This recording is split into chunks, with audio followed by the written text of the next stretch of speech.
Bueno, buenas noches, alumnos. Vamos a continuar con la clase de histología. Ya estamos terminando de describir lo que son los organelos citoplasmáticos membranosos.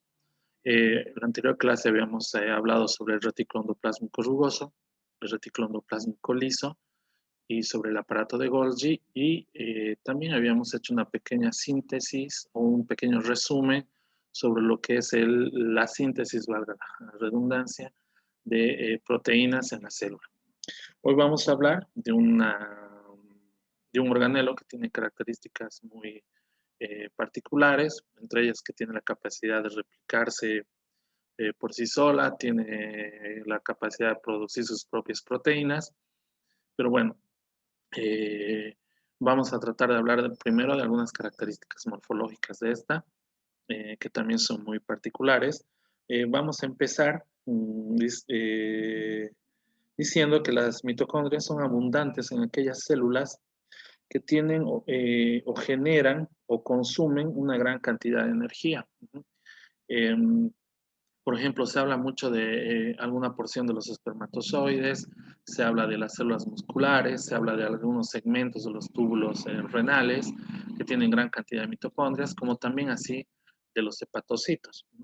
Si bien los hepatocitos no se pueden ver, mejor dicho, las mitocondrias no se pueden ver por estudio de microscopía óptica, sí se pueden estudiar por microscopía electrónica. Pero se dice que aquellas células que tienen gran cantidad de mitocondrias generalmente tienen un citoplasma muy granular por microscopía óptica. Es el caso, como les había dicho, de los hepatocitos, que se dice que tiene entre 1000 a 2000 mitocondrias por célula. Para ahondar un poquito más en la descripción morfológica, podríamos describir a las mitocondrias como organelas citoplasmáticos cilíndricos que entre una longitud y diámetro van a estar entre un 3 por 0,5 micrones. Tienen las características morfológicas de poseer dos membranas, una membrana mitocondrial externa y una membrana mitocondrial interna. Esta disposición de las membranas van a crear en la mitocondria dos espacios. Uno, que es el espacio que está entre las membranas, llamado obviamente espacio intermembrana, y el otro, el que está denominado como la luz, digamos, por así decirlo, de la mitocondria, denominado matriz mitocondrial. ¿Qué características así, a grosso modo, tienen las membranas mitocondriales? La membrana mitocondrial externa tiene una característica de ser permeable por la presencia de algunas estructuras como las porinas, permeables a solutos y a pequeñas, a solutos de pequeño y de moderado tamaño, como también así ácidos grasos. Entre las características de la membrana mitocondrial interna es que es impermeable a algunos solutos, excepto para el agua, el oxígeno y el dióxido de carbono. Esta impermeabilidad en la membrana mitocondrial interna se da por la presencia de un fosfolípido en su estructura denominado cardiolipina. También vamos a hablar de estos plegamientos, como pueden ver acá, que están hacia la matriz citoplasmática, denominadas crestas. Estas crestas, bueno,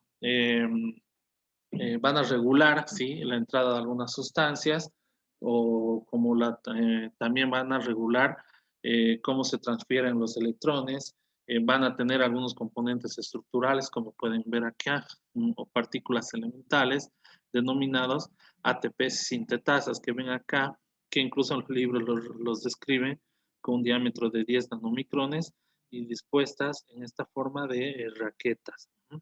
Entonces, y bueno, también van a regular la entrada de muchas otras enzimas importantes en el proceso de respiración celular. Entonces, habíamos dicho o habíamos mencionado que la disposición membranosa de las mitocondrias determinan dos espacios en la mitocondria. un espacio intermembrana que tiene la característica estructural similar o idéntica a lo que es el citoplasma de la célula, pero con presencia de una gran cantidad de protones sí, de protones, en este caso, eh, por cadenas o moléculas de hidrógeno. La membrana, perdón, la matriz mitocondrial tiene también algunos complejos enzimáticos en sus estructuras, muchos de estos relacionados también con la respiración celular, como el piruvato deshidrogenasa o en algunas enzimas del ciclo de Krebs, pero también van a tener copias de ADN circular, ARN mensajero y ribosomas. Habíamos dicho que una de las características de las mitocondrias es que pueden dividirse por sí mismas y pueden incluso sintetizar eh, sus propias proteínas. La función principal, por así decirlo, de las mitocondrias es la respiración celular, pero también podemos determinar en ella otro tipo de funciones, como por ejemplo la síntesis de proteínas. También va a estar relacionado con la síntesis de algunas esteroides o algunas hormonas esteroideas. Las mitocondrias van a actuar en un proceso denominado de muerte celular programada, conocido como apoptosis, y también las mitocondrias van a actuar en la remoción del exceso de calcio en el citoplasma. Bueno, el exceso de calcio en el citoplasma es tóxico para la célula, entonces las mitocondrias van a incorporar este calcio del espacio del citoplasma dentro de la matriz mitocondrial en unos gránulos denominados gránulos matriciales. Esto es importante porque los mecanismos de lesión celular tienen que ver mucho con la acumulación de calcio en la mitocondria. Cuando el metabolismo de calcio está alterado, cuando se acumula mucho calcio dentro de la mitocondria, entonces algunos procesos metabólicos de la misma se ven alterados y se puede llegar a una etapa de daño celular irreversible e incluso producir la muerte celular.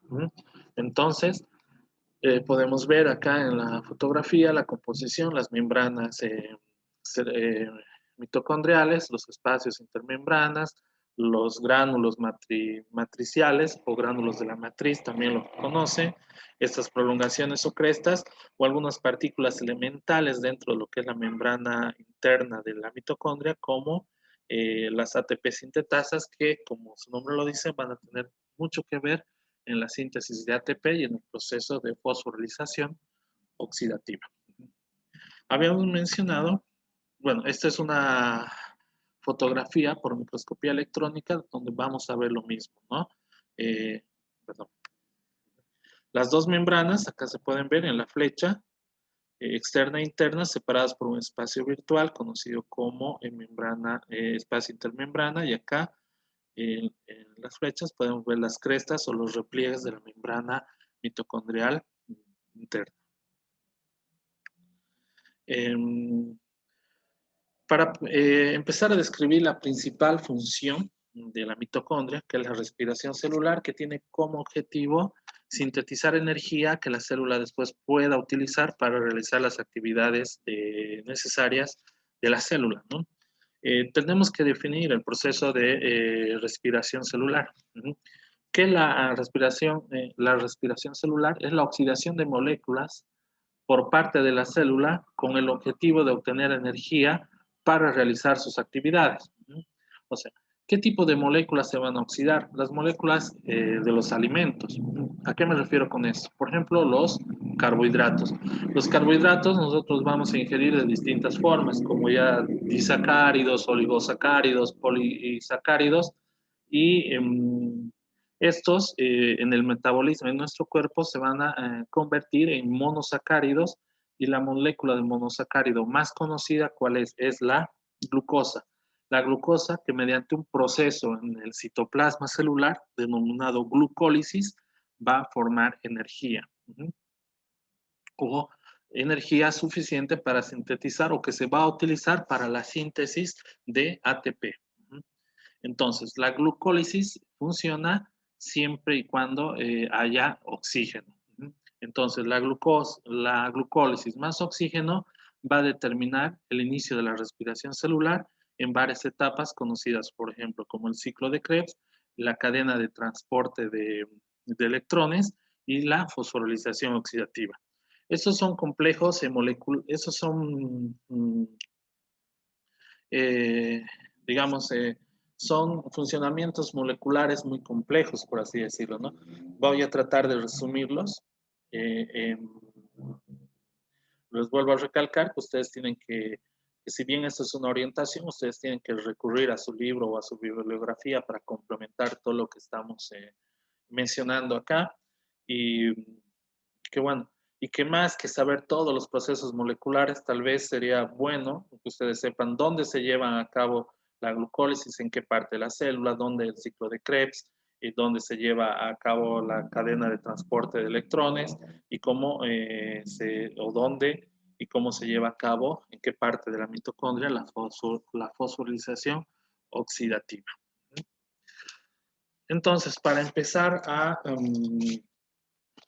sintetizar, por así decirlo, un poco, o a sintetizar un poco lo que es la respiración celular, hemos dicho que esto inicia en un proceso denominado glucólisis. ¿Dónde se lleva a cabo este proceso? En el citoplasma celular. Entonces, el producto de la, por así decirlo, de la glucólisis es la glucosa, que va a aportar energía para los requerimientos de la célula. Pero para que esta energía sea incorporada en la célula, lo tiene que hacer mediante una sustancia denominada piruvato. O sea, la glucosa se va a convertir en piruvato para que pueda ser ingresada a la mitocondria. Esto por adición de algunas moléculas de carbono. Una vez que el piruvato ha ingresado, por así decirlo, a la mitocondria, se produce otro proceso, que es el proceso de decarboxilación oxidativa, o sea, va a perder sus átomos de carbón, algunos átomos de carbón, para convertirse en una sustancia, un elemento denominado acetilo, que con la presencia de algunas enzimas, como la coenzima A, va a formar la acetilcoenzima A. Esa acetilcoenzima A que tiene todavía componente energético de la glucosa, va a ingresar al del ciclo de Krebs. En ese ciclo de Krebs se va a extraer toda la energía que está dentro de las moléculas. Estas dentro de las moléculas de glucosa, ¿no? Todo esto se va a llevar a cabo, ¿dónde? En la matriz mitocondrial. Entonces, una vez que ingresa o funciona el ciclo de Krebs, se van a producir electrones de alta energía. Estos electrones de alta energía van a ser transportados por otro tipo de moléculas denominados como NADH o FADH2. NADH es NADH y FADH2 es FADH, inciso 2, ¿no? Entonces, estas moléculas van a servir para transportar electrones de alta energía o para trasladar estos electrones de alta energía a una cadena transportadora de electrones. Esta cadena transportadora de electrones va a ir por distintos complejos, avanzando en distintos complejos, liberando obviamente energía hasta llegar al oxígeno, que es el receptor final de este proceso energético o de este proceso de producción de energía para la célula. Entonces, todo este proceso se hace con requerimiento, ¿no? Ante la presencia de oxígeno. Pero, ¿qué pasa para que se produzca la fosforilación oxidativa? Habíamos hablado de estas dos moléculas que trasladan esos electrones de alta energía, la NADH y la FADH. Es una vez que estas se desprenden de los electrones de alta energía, van a formar protones o moléculas de hidrógeno, donde habíamos dicho que nosotros vemos gran cantidad de moléculas de hidrógeno en el espacio intermembrana. Entonces, una vez que en la matriz mitocondrial por así decirlo, se forman los protones a partir de estas moléculas, van a ir hasta el espacio intermembrana por una fuerza protrón o una fuerza motriz. Ahí en el espacio intermembrana, estas moléculas después van a retornar al espacio, a la matriz mitocondrial por un proceso de acoplamiento quimiostático. Y es ahí que cuando esos protones de hidrógeno regresan a la matriz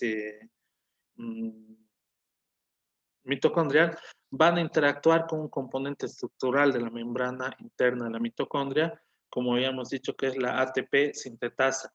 Esta interacción de ATP sintetasa va a producir que se forme la ATP, que va a pasar al espacio de la matriz mitocondrial a través de proteínas de intercambio de ATP-ADP. Y posteriormente van a volver al espacio, al espacio intermembrana, como se ha dicho, por un proceso de acoplamiento quimiostático, por los mismos canales de proteína, y para que por otros canales de proteínas similares, intercambiadoras de ATP-ADP, puedan salir al citoplasma en forma de ATP para los requerimientos energéticos de la célula. Y el ADP del citoplasma, por los mismos canales proteicos intercambiadores, van a regresar a la célula para, bueno, transformarse posteriormente en ATP. Eso, a grandes rasgos, lo que es el proceso tanto de fosforilación oxidativa o como de respiración celular. Entonces, empezamos con un proceso denominado glucólisis, donde algunas moléculas de los carbohidratos se van a, por así decirlo, degradar hasta llegar a la glucosa. La glucosa se tiene que convertir en piruvato para ingresar dentro de la mitocondria, y en un proceso de decarboxilación del piruvato vamos a tener la acetilcoenzima A, que va a ingresar ya para lo que es el ciclo de Krebs. En el ciclo de Krebs se van a formar estas electrones de alta energía que van a ser transportadas por estas moléculas que están en rojo, NADH y FADH2, hacia una cadena transportadora de electrones para su receptor final, que es el oxígeno, y así producir energía para la célula. Lo mismo, estas moléculas NADH y FADH2 van a, una vez que se desprenden de esos electrones de alta energía en la cadena de transporte de electrones, se van a degradar y van a producir lo que son protones o moléculas de hidrógeno que van a volver al espacio intermembranoso y van a actuar ahí con el ATP sintetasa, un proceso de acoplamiento quimiosmótico para formar el ATP necesario para que se produzca energía para los requerimientos de las actividades de las células. Eso es lo que va a pasar a grandes rasgos con lo que es el ciclo de Krebs o la respiración celular o la fosforilación oxidativa. Con esto hemos más o menos, por así decirlo, terminado de describir un poco lo que es el funcionamiento de las mitocondrias, la estructura de la misma. Y bueno, para terminar, tal vez lo que serían los organelos citoplasmáticos membranosos, tendríamos que hablar de los peroxisomas, que son organelos limitados también por una membrana que contienen enzimas oxidativas. Esos organelos son esféricos, pequeños, de 0.5 micrones de diámetro, que van a estar limitados por membrana que contiene enzimas oxidativas, como les dije, en particular catalasa y otras peroxidasas, cual prácticamente todas las enzimas oxidativas que van a estar encargadas de generar peróxido de hidrógeno en la célula, que como sabemos es un producto tóxico para la célula. Entonces, con esta descripción, ya la próxima clase teníamos que adentrarnos a lo que son los organelos citoplasmáticos, pero ya no membranosos, ¿no? Y posteriormente ya para entrar al estudio del núcleo de la célula. Bueno, una vez más, gracias, buenas noches, y les pido por favor que que estudien del libro, que complementen todo lo que hablamos en estas clases, que lo complementen en la bibliografía dada. El jueves a las 2 de la tarde vamos a hacer el mismo ejercicio que habíamos hecho la anterior vez, cuando acabamos de hablar de los procesos, de describir el microscopio, consideraciones generales de la célula, membrana y los procesos de endo y exocitosis. Dimos un pequeño examen. Lo mismo va a ser el jueves. Vamos a dar una pequeña prueba de todos los organulos membranosos descriptos acá en este periodo de clases. Una vez más, gracias por su atención y buenas noches.